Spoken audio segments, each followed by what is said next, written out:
할렐루야. 오늘 이 수요일 밤 하나님 주시는 놀라운 은혜가 우리 모두에게 가득하기를 주님의 이름으로 축복합니다.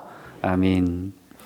오래전에 읽은 책인데 예수 전도단의 설립자인 로렌 커닝햄이 쓴 하나님 정말 당신입니까? 라는 제목의 책이 있습니다. 그 책은 하나님의 음성을 듣는 것에 대하여서 저자의 경험과 또 저자의 생각을 이렇게 정리를 한 책입니다. 그 책에 이런 일화가 있었습니다. 아이가 $5를 잃어버렸습니다. 그건 다 찾으면 되잖아요. 근데 가족이 모여서 기도를 합니다. 하나님은 그 $5가 어디에 있는지 잘 아십니다. 우리가 기도하오니 어디에 있는지 좀 알려주십시오. 그 $5는 우리의 가족의 식료품비입니다.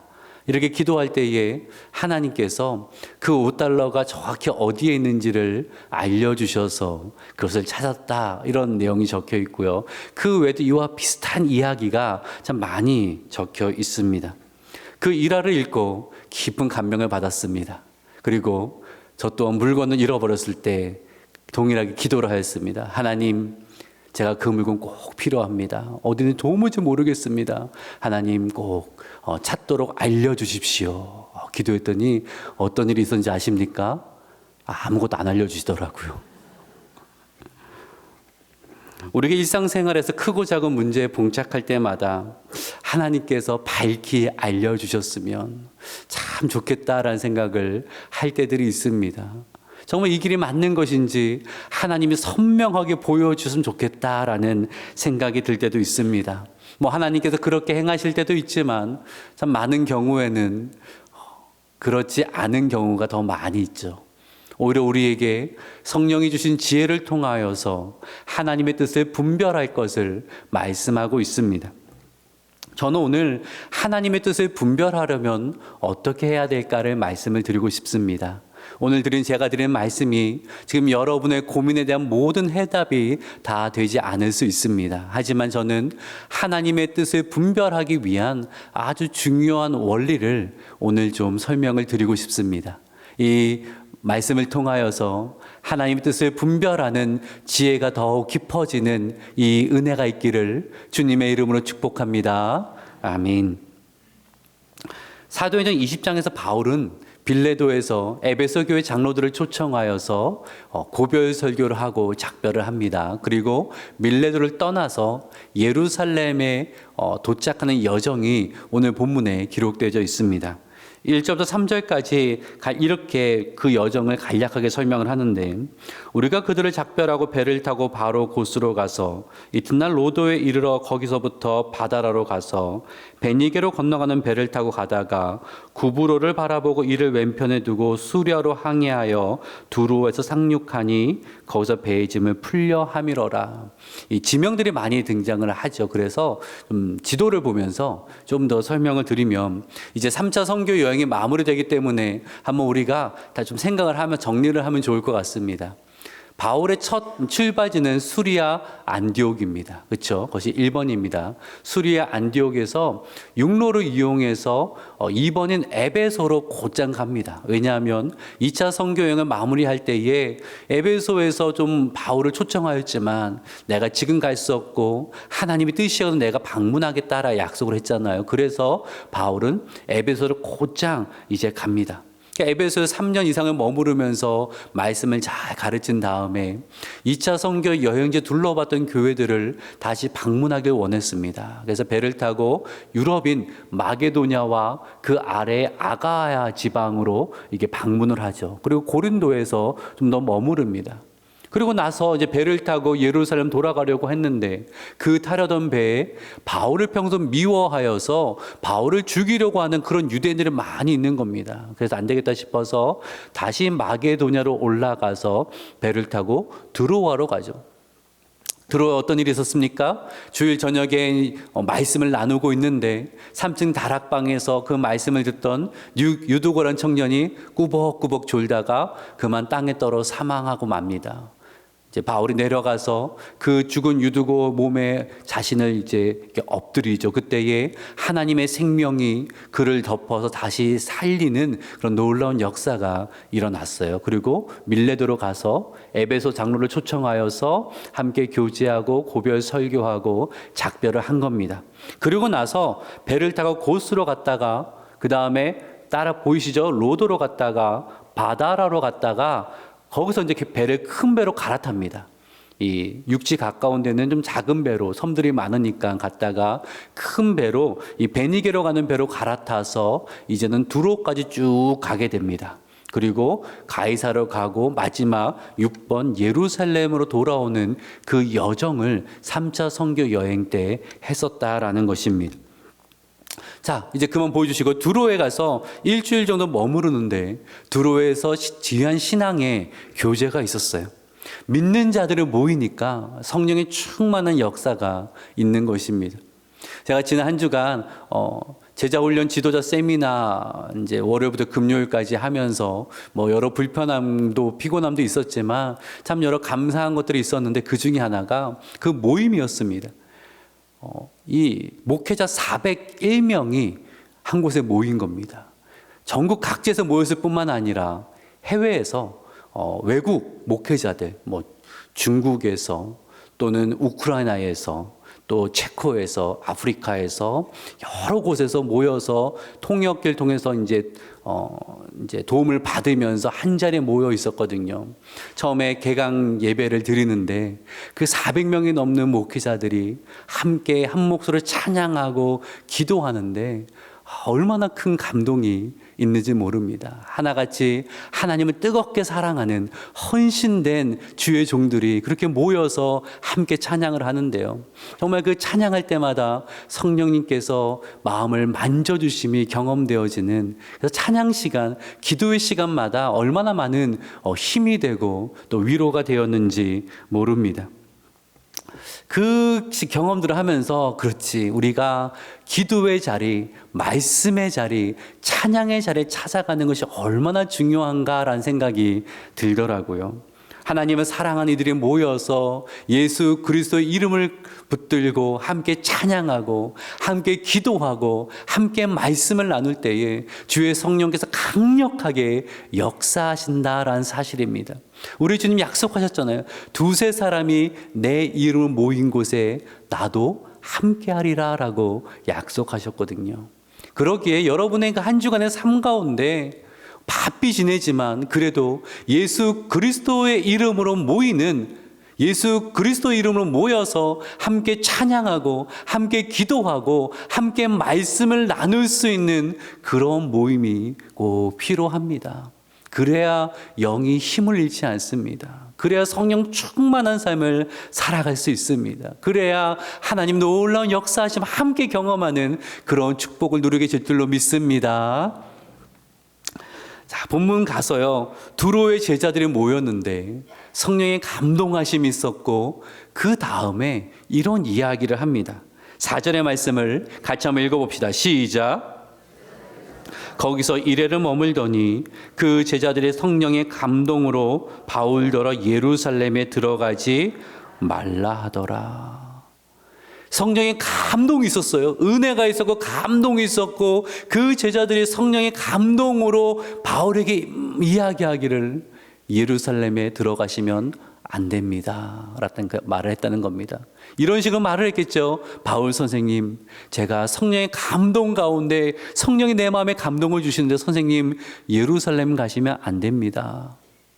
그런데요, 이 바울이 예루살렘 가는 것도 성령의 이끄심 때문이거든요. 사도행전 20장 22절의 말씀을 한번 보겠습니다. 같이 한번 읽어볼까요? 시작.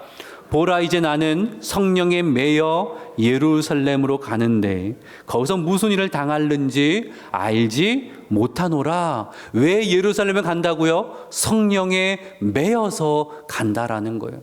성령의 강력한 이끄심에 순종하여서 내가 예루살렘으로 가노라라고 그렇게 밀레노에서 이야기하고 지금 그 여정을 계속해서 진행하고 있는 것입니다. 참 이상합니다. 두로의 제자들도 성령의 충만한 가운데 성령의 감동으로 말한 것이고, 그리고 바울도 성령의 충만한 가운데 성령의 감동이 있어서 이 이야기를 한 거거든요. 두로의 제자들은 바울 보러 예루살렘에 가지 마시라라고 하고 있고, 바울은 꼭 가야 된다라고 말하고 있는 거예요. 그럼 성령께서 바울에겐 이 이야기 하시고 두로의 제자들에겐 저 이야기 하시고 그러셨을까요? 그건 분명히 아닐 거예요. 그런데 왜 두로의 제자들과 바울의 이야기가 이렇게 다른 걸까? 자, 그 의문점을 가지고, 그 질문을 가지고 좀 더 살펴보도록 하겠습니다. 바울이 두로를 떠나서 가이사에 이르러서는 그 초대교회 7 집사 중에 한 명인 빌립의 집에 거서 머물게 됩니다. 그때 아가보라 하는 선지자가 와서 바울을 만나서 이제 이야기를 하고 만남이 있었는데, 이 아가보 선지자가 어떤 사람인가? 사도행 11장 28절을 한번 읽어볼까요? 시작. 아가보라 하는 한 사람이 일어나 성령으로 말하되 천하에 큰 흉년이 들리라 하더니 글라우디오 때에 그렇게 되니라. 성령이 충만하여서 천하에 큰 흉년이 들 것이라는 예언을 하였고, 그 예언대로 그런 일이 일어났다라고 되어 있어요. 그러니 아가보 선지자는 많은 사람들에게 그는 성령으로 충만하여서 예언하는 자로 인정받고 알려진 그런 대단한 인물입니다. 그가 바울을 만나게 왔고요. 그러한 대단한 인물이, 성령에 매여 있는 인물이 뭐라고 말했는가? 11절, 오늘 본문 11절 말씀도 같이 한번 읽어봅시다. 시작. 바울의 띠를 가져다가 자기 수족을 잡아매고 말하기를, 성령이 말씀하시되 예루살렘에서 유대인들이 이같이 이 띠 임자를 결박하여 이방인의 손에 넘겨주리라 하거늘. 이 아가보가 바울의 띠를 가져다가 자신의 수족을 메고 말하기를, 결박하고 말하기를, 유대인들이 이 띠의 임자 바울을 결박하여서 이방인의 손에 넘겨줄 것이다 라고 예언했다라는 거예요. 당시에 이 유대 사회는 로마의 속국이었기 때문에 사형을 집행할 권한이 없었습니다. 그래서 사형을 집행할 그런 죄수인 경우에는 꼭 로마 정부에 가서 그 사람, 그 죄수를 로마인에게 넘겨줘야 됐었어요. 그러니까 이게 무슨 얘기예요? 바울이 결박당해서 어떠한 죄목으로 결박을 당한다고요? 사형에 해당되는 죄목으로 결박을 당할 거라는 거예요. 그래서 로마인의 손에 넘겨지게 될 것이다 라는 그런 말씀을 하고 있는 겁니다. 이 말을 듣는 사람들이 깜짝 놀라서 한결같이 바울에게 선생님 예루살렘 가지 마십시오라고 간청했다라는 거예요. 자, 이 정도면 예루살렘을 가지 않을 법도 한데, 계획을 좀 수정할 법도 한데, 바울은 그렇게 하지 않습니다. 13절의 말씀 같이 한번 읽어봅시다. 시작. 여러분이 어찌하여 울어 내 마음을 상하게 하느냐? 나는 주 예수의 이름을 위하여 결박당할 뿐 아니라 예루살렘에서 죽을 거도 각오하였노라 하니라. 바울은 오히려 예루살렘에 가지 말라는 그 형제들에게 어째 내 마음을 상하게 하느냐? 나는 결박당할 뿐 아니라 죽을 거도 각오했다라고 말하였고요. 그러니 말릴 수가 없죠. 그래서 바울은 형제들의 만류를 뿌리치고 예루살렘으로 갔다는 것이 오늘의 이야기입니다. 바울의 이런 행동은 또 어떻게 봐야 될까요? 한두 명이 아니라 여러 명이 바울의 예루살렘 행을 반대했습니다. 그것도 왜 반대했어요? 성령의 충만한 가운데, 감동 가운데 반대했다라는 거예요. 근데 바울은 자신의 계획을 수정하지 않고 내 마음을 상하게 하지 말라라고 하면서 그는 예루살렘으로 갔습니다. 참 이상하죠. 한 성령의 감동하신 가운데 있는데 많은 사람들은 바울한테 가지 마십시오 라고 말하고 있고, 하지만 바울은 나는 죽을 것을 각오하고 가야 된다라고 그렇게 말하고 있다라는 거예요. 성령이 다른 말씀을 주신 겁니까? 바울에게만 다른 말씀을 주신 걸까요? 아니에요. 성령은 같은 말씀을 주셨습니다. 그 같은 말씀이 뭐예요?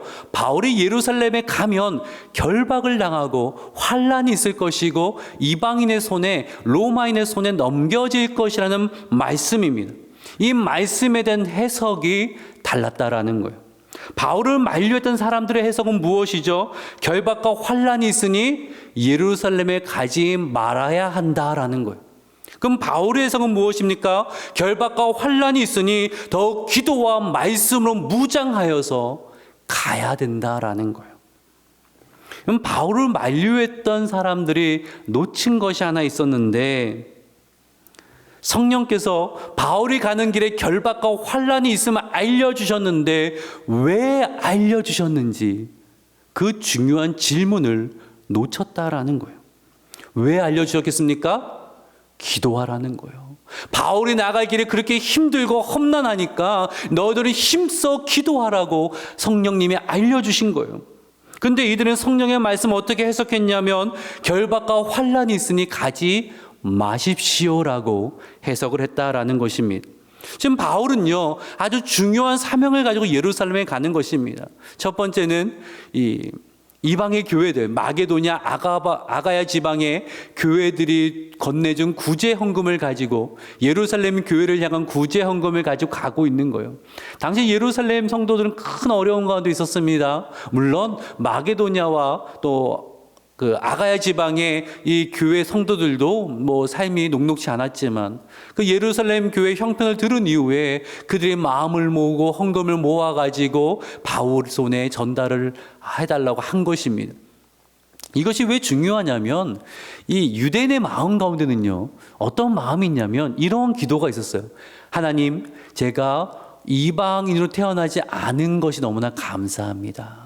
어떤 거는 이방이 되는 편견이 있었습니다. 동일한 예수 그리스도를 믿음에도 불구하고 여전히 예루살렘의 성도들과 이방의 성도들의 마음은 뭔가 합쳐지기 어려운 그런 보이지 않는 담이 여전히 있었다라는 거예요. 그런데 이방의 교회들이 형제의 마음을 가지고 어려운 가운데 구제 헌금을 모았고 그것을 전달해 주는 걸 통하여서 예수 그리스도 안에 한 형제됨을 확인하는 그 보이지 않는 담이 허물어질 수 있는 너무나 중요한 기회이기에 바울은 내가 꼭 가야 됩니다라고 하는 거예요. 또 하나의 이유가 있는데 바울은요, 이후에 로마로 갈 계획을 갖고 있고 로마로뿐만 아니라 그 스페인으로 가서 복음을 전하려는 실제로 전했다, 전하지 않았다라는 이야기들이 있지만 그런 계획을 품고 있었고요. 우리는 이 이후의 이야기를 알잖아요. 바울이 왜 이방인 로마인의 손에 붙잡히게 되었습니까? 하나님께서 바울을 죽이려는 유대인 손에서 안전하게 보호하셔서 로마까지 가게 하신 것을 우리는 알고 있어요. 그러니 결박과 환란은 하나님의 뜻을 이루어가는 과정이었다라는 거예요. 그렇잖아요? 그런데 바울의 예루살렘 행을 반대했던 사람들은 무엇이 앞서고 있는 거예요? 나의 생각이 하나님의 뜻보다 더 앞서고 있었다라는 거예요. 하나님의 계획보다 이 상황을 더 크게 보고 있었다라는 것입니다.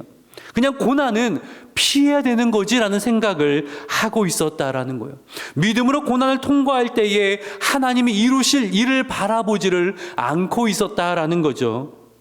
내 생각과 경험과 지식이 하나님보다 앞서고 있는 것을 우리는 보게 된다라는 거예요.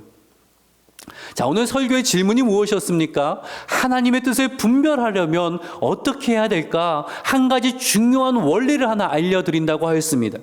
그 원리가 무엇일까요? 내 생각과 내 지식이 하나님보다 앞서면 안 된다라는 거예요. 내 생각과 내 지식이 그 어떤 것도 하나님보다 앞서면 안 된다라는 거예요. 이 원리를 잊어버려서는 안 된다라는 거죠. 바울의 길에 환난과 결박이 있다고 성령이 알려주셨을 때에 이들이 할 일은 무엇이었습니까? 기도해야 되는 거예요.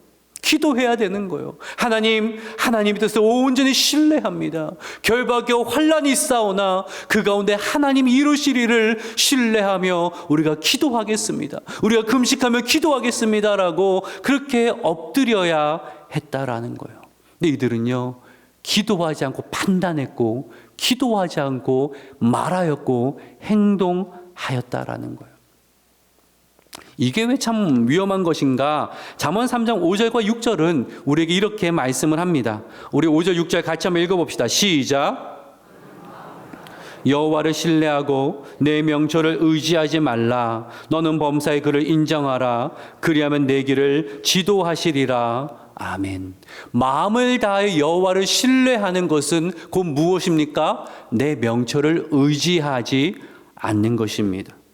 우리의 지식, 경험, 노하우가 다 쓸모없다라는 것이 아닙니다. 이것이 하나님보다 더 앞서가지 않도록, 하나님보다 더 신뢰하지 않도록 주의해야 한다라는 거예요. 하나님은 온전히 신뢰하라는 것입니다. 하나님께 전적으로 기대라는 것입니다. 비행기를 타면요, 가끔 난기류를 만나서 비행기가 크게 흔들릴 때가 있습니다. 그때에 벌떡 일어나서 조종석으로 가서 이보시오, 내가 앉아서 하는 게 낫겠소라고 하면서 거기 앉을 사람 누가 있겠습니까? 그렇죠? 기다리다 보면 다시 괜찮아질 거예요라는 신뢰를 가지고 가만히 앉아 기다리지 않습니까? 그런데요, 우리가 하나님 앞에서는 잘 안 그러는 것 같아요. 인생의 난기류를 만나면 즉각적으로 하나님께 말씀합니다. 하나님, 내가 조종도 잡으렵니다. 내가 낫겠습니다. 내 방식대로 하렵니다. 이거 너무 힘듭니다. 내 방식대로 하렵니다. 손해봅니다. 내 방식대로 하렵니다. 남들이 인정하지 않습니다. 내 방식대로 하렵니다.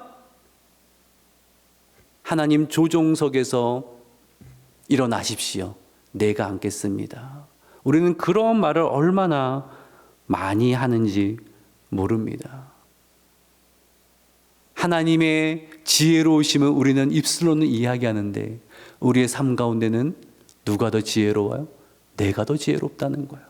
내 경험이 더 지혜 낫다는 거예요. 내 지식이 더 낫다라는 거예요. 사람들이 말하는 바가 훨씬 낫다라는 거예요. 우리의 삶 가운데 하나님을 인정하지 않는 일들이 얼마나 많은지 모릅니다. 하나님은 잠언 3장 6절에서 말씀하시잖아요. 너는 범사에 하나님을 인정하라.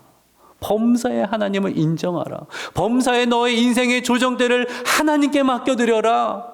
너가 앉으려고 하지 말라. 그러면 하나님 너 길을 지도하시리라. 평탄하게 하시리라. 형통하게 하시리라. 하나님 약속하셨거든요. 사랑하는 여러분, 지금 내 인생의 핸들 누가 잡고 있는가 가만히 생각해 보십시오. 누가 잡고 있습니까? 조그만 난기류가 오면 아이고 아닙니다. 하나님 손 좀 떼십시오. 손 좀 떼십시오. 혹시 그러고 있지는 않습니까? 뭔가 좀 길이 막힌 것 같으면 하나님 이게 잘못된 거 아닙니까? 어디로 나를 인도하는 겁니까? 이제 내가 하는 길로 가렵니다.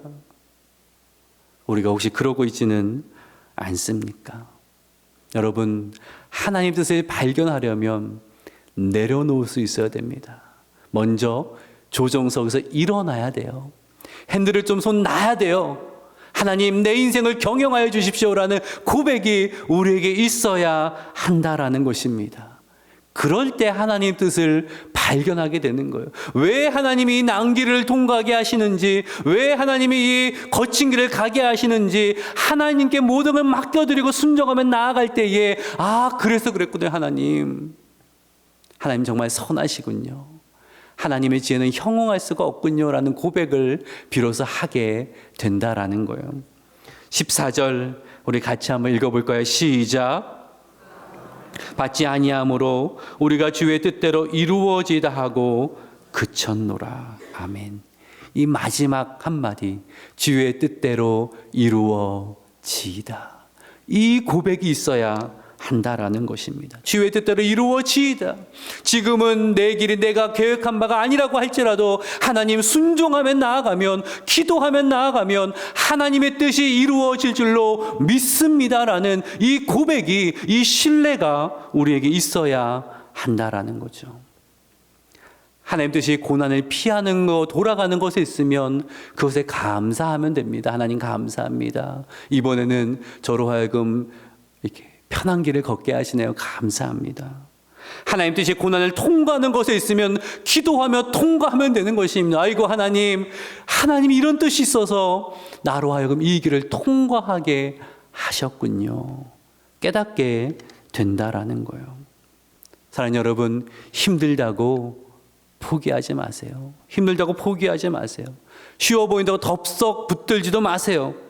하나님 마음 주고 사명 주셨으면 기도하며 가야 되는 것입니다. 그래야 하나님 뜻이 어디 있는지 발견하는 거죠. 지금까지 이악 물고 인내하다가 여기서 포기해버리면 왜 이런 일이 나에게 있었는지, 왜 이 과정을 걸어가게 하셨는지 알지 못하고 그냥 지나가게 되는 겁니다. 통과해야 깨닫게 된다라는 거예요. 사랑하는 여러분, 다시 한번 하나님 앞에서 나의 계획도 나의 생각도 좀 내려놔 봤으면 좋겠습니다. 그리고 하나님께 전적으로 기대는 그 신뢰함이 우리에게 있기를 바랍니다. 우리는 하나님 지금 다 보여주십시오라고 자꾸 그렇게 말하고 있는 거예요. 소원하고 있죠. 근데요, 다 보여주니까 오늘 본문 보세요. 아니까 안 가겠다는 거예요. 아니까 말리겠다는 거예요. 그렇잖아요. 때로는 모르고 하는 게 낫더라고요. 제가 결혼도 빨리 하고 목회도 빨리 했는데 모르고 하니까 그냥 가더라고요. 모르고 하니까 그냥 그런가 보다 뭐 하면서 가는 거지. 다 알고 하면 이거 하겠습니다. 결혼은 좀 뒤로 하고요. 목회는 이거 다 알고 하면 그 뭐 하겠어요. 이럴 줄 알았으면 내가 안 할 거예요. 그런 생각 들지 않겠어요. 하지만 그냥 몰라도 하나님 인도하신 가운데 신뢰하고 한 걸음 나아가니까 하나님 인도하심의 뜻이 이런 거였구나. 좀 더 가다 보면 이런 거였구나 하는 것을 한 걸음 한 걸음 깨달으면서 가는 거죠. 그게 우리의 나아갈 길이 돼야 되지 않습니까? 사랑하는 여러분, 하나님 뜻을 잘 분별하는 방법은요, 내 것 내려놓고 하나님께 전적으로 신뢰하는 겁니다. 범사에 하나님의 주인 되심을 인정하는 것입니다. 그리고 걸어가 보는 것입니다. 그럼 하나님께서 그분의 선하신 뜻을 우리에게 조금씩 보여주실 줄로 믿습니다. 이 믿음 가지고 하나님 말씀하시면 나아가고, 아니라 하시면 멈추고, 하나님 전적으로 의지하며 나아가는, 그럴 동안 하나님의 거룩하신 뜻을 발견하며 그 가운데 기쁨을 누리는 저와 여러분 되시기를 주님의 이름으로 축복합니다. 아멘.